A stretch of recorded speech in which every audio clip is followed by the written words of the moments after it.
You asked for it. Here it is, the latest from the South Waikato District Circus.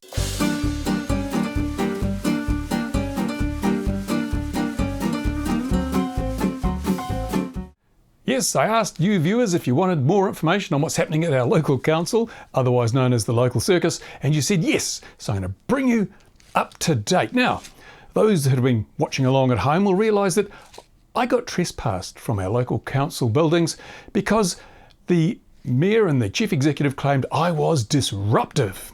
Now I'm going to show you, you've seen it before, but I'm going to show you again the footage of the meeting that they used to claim I was disruptive and I should therefore be trespassed. Let's have a look at that footage again. Staff and councillors in your videos as props and triggers of ridicule. You have been told on multiple occasions that you need to seek my permission to film. There is no inherent right under the standing orders to film in this chamber, and any request is subject to my approval.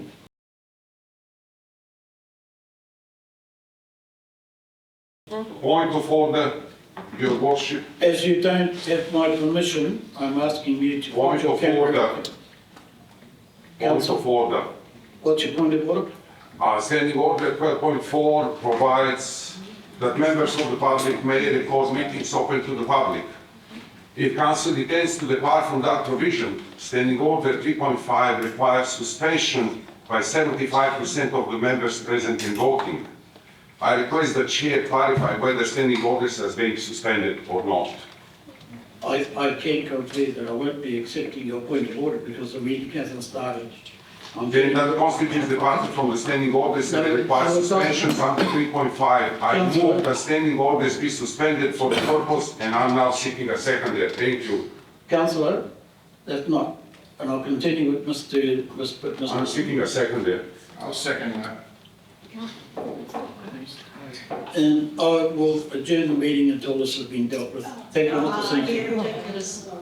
Okay, you'll notice that I didn't actually say a damn word. I was stuck way over in the corner with my camera, just standing there, saying nothing, doing nothing. Yet they claimed I was being disruptive and must be trespassed. Now, interestingly enough, there was a live stream of that action, the action you saw there. There was a live stream, but it disappeared. The council made it disappear from their website. So people can no longer go and see the live stream. I think they thought if they deleted the live stream, then they could claim I was disruptive and that would be good enough. Because to trespass someone from a public place, especially a public place where democracy is enabled, there is a huge bar to meet the requirements. You can't just do it recklessly. You've got to have a really, really good reason to trespass a member of the public from a public place where democracy is enacted. And they figured, we'll just say he was disruptive and that will meet the threshold. Well, and they also thought, we'll delete the evidence so no one will know that he didn't even say a word. So that's what they did. They deleted the evidence from the council website. They've done this before on so many occasions, which is one of the reasons they don't want my camera there, because if I'm filming stuff, they can't delete what I've filmed. Now, of course, what they failed to realise was that I had filmed it also. So suddenly they realised, oh, we can't claim he was disruptive because he wasn't disruptive. Now, I have an idea here that the Chief Executive of the South Waikato District Council has finally got some real legal advice. Now, she claims to be a lawyer, even though under the Lawyers and Conveyancers Act 2006, you must hold a current practicing certificate. And to find out, to make sure, I did an Official Information Act request to get a copy of her current practicing certificate because earlier she had said this. In this circumstance, it was what we lawyers called ultra vires. That's right, we lawyers. So she needs to have a current practicing certificate to make that claim. I did the inquiry. They left it till the last minute of the last day of the legally allowed time to respond. And this is the response I got. No such document exists. So she's not a lawyer, despite her claims. Anyway, so she finally, I think, wised up and thought, I'd better get some real legal advice from someone who's practiced law, not just learned it back in the 1980s when I got my Bachelor of Law degree. And I'm pretty sure that the lawyers said to her, you are very exposed here because you have trespassed him without sufficient, you didn't reach that barrier, that threshold to make it a legal trespass. You might have issued an illegal or an unlawful trespass here. So you need to make sure that you've got good justification. Now, of course, being disruptive was a great justification. until I showed people that I wasn't being disruptive. Now, the Chief Executive has come back and changed the reason that she's giving to the public as to why I was trespassed. And, well, this is the discussion that occurred in a meeting of a council committee just the other week when a councillor asked why I was trespassed. And listen to what the Chief Executive, Ms. Susan Law, had to say this time. Chair, I think it's appropriate that I answer this question, and I am going to be fairly judicious in my response because we have been advised by the person trespassed that he intends taking legal proceedings against us. So I will answer in general terms rather than that specific case. And it's inappropriate that it be discussed, that specific case be discussed in a public meeting and in this forum. The council chambers, in fact the council facilities, is in terms of the health and safety at work legislation, a PCBU, a person or premises conducting business. As the occupier of these buildings, and that is the Chief Executive, I have to take note of all the health and safety issues which may impact upon particularly the staff, but also the elected members. It's a bit ironic that the employee of the council has responsibilities not just to her staff, but also to the elected members. I have to make assessments about whether or not the actions or the environment represents a risk to health and safety, not just physical health and safety, but also mental health and safety. And that means a whole range of behaviours which could impact on that. And if I believe that indeed there is a risk which is demonstrable to mental or physical health and safety, then I can take the decision, as I have done on just one occasion, to trespass a person from these premises. That's right. It wasn't because I was disruptive. It was because I posed a demonstrable threat to the health and safety of staff and or elected members. Grasping at straws? Now, I sort of take offence at that statement, that anyone would suggest that I pose a threat, a danger to the health and safety of staff or elected members. People who know me know that I am a very quiet person. I'm 73 years old. I was diagnosed with Parkinson's over 6 years ago.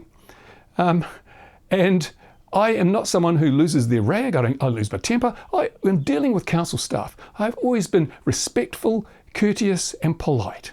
If you need examples, look at this. All I'm doing is trying to do my job. I've been told the legal advice has been provided to you, and if someone objects, that's the issue. Well, no one's objected, have they? Good on you. I need to ask you to leave. Yeah, but You have to leave. I politely decline your invitation to leave. Yeah. Thank you very much. 1, Yep. 2, and 3. Don't knock the mayor's picture off. It's very important. Cool. Have a good day, eh? I will, eh? You enjoy yourself too. You too. See you later, guys. I wanted to make sure that was current and up to date. There's nothing preceding it. Nothing following that. Okay. Okay, well, that answers my question then. Okay. I shall use that as a guide. Yeah, for sure. That's how I deal with council stuff. How anyone could suggest that this posed a threat to them or endangered their physical or mental well-being sort of defies me. So again, I think the Chief Executive is now grasping at straws, because health and safety is always a great excuse for anything. But you have to prove it, and I don't think she reached the threshold for proof. So now the Chief Executive is facing a very difficult problem. She has, in my opinion, issued an unlawful trespass And she's trying to come up with reasons to make it lawful, but she's failing at every turn, which means she even said this.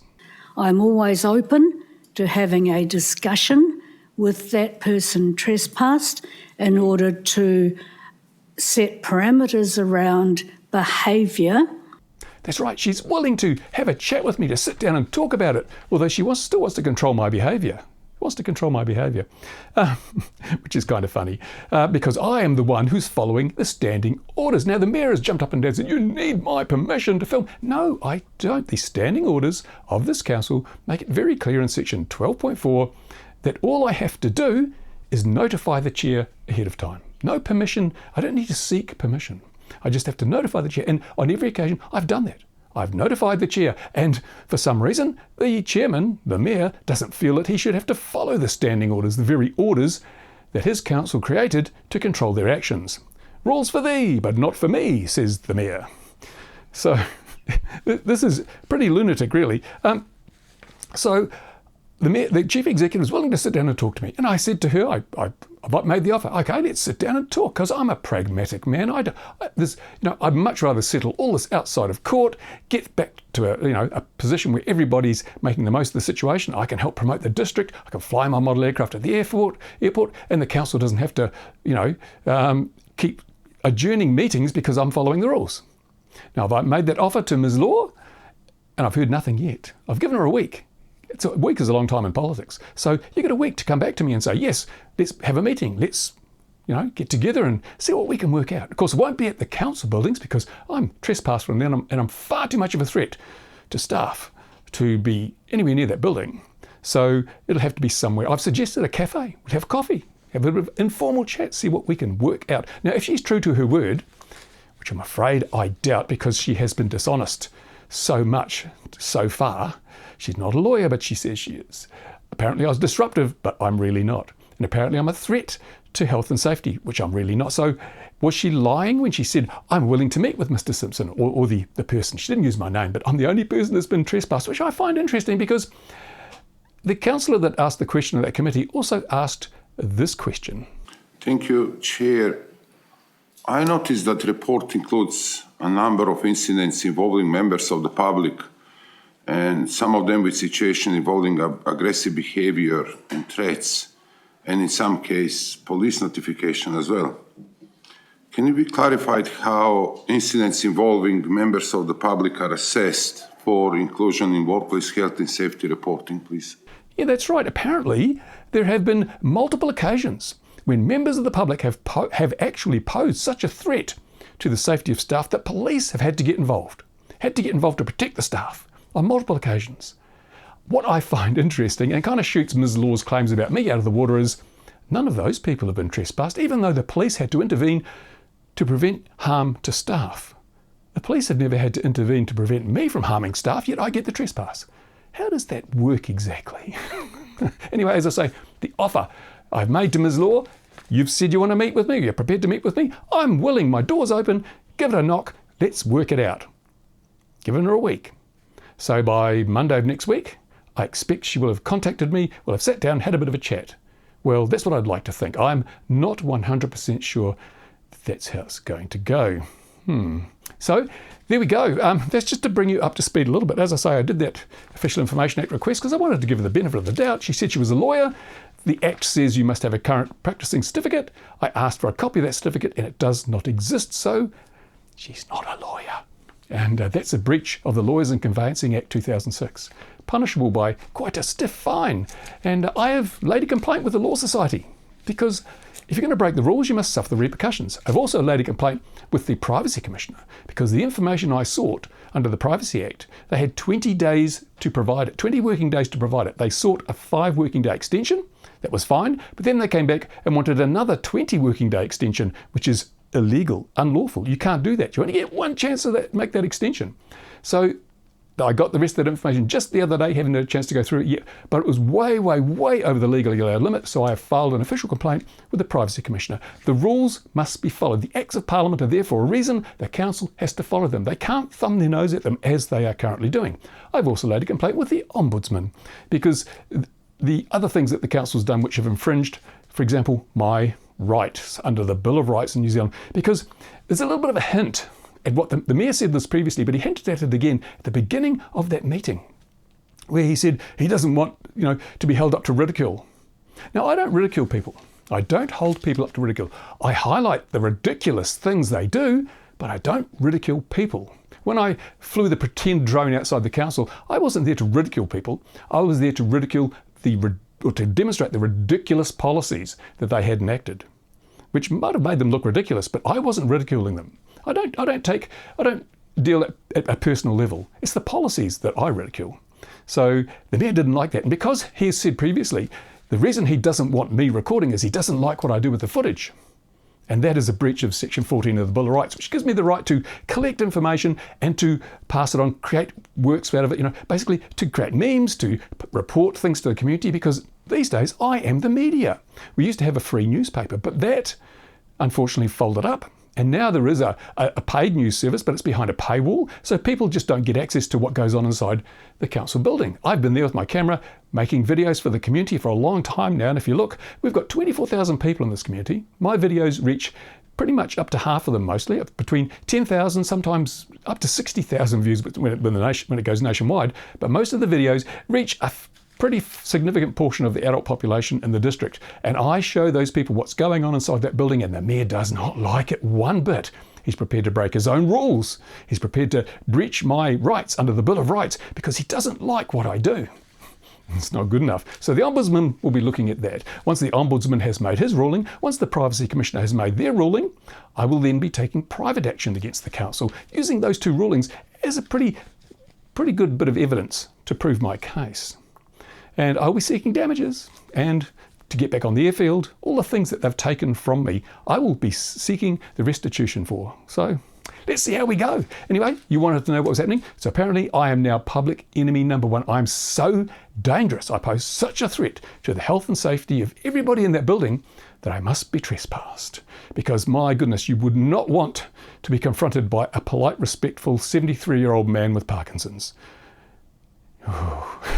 Anyway, thanks for watching, guys. Told you it was crazy, absolutely nonsensical. Brought you up to date. Now got to get on and make some videos that hopefully are more fun. That wasn't too bad, though. Anyway, see you soon. Thanks to Patreon supporters. Make it possible. Bye for now.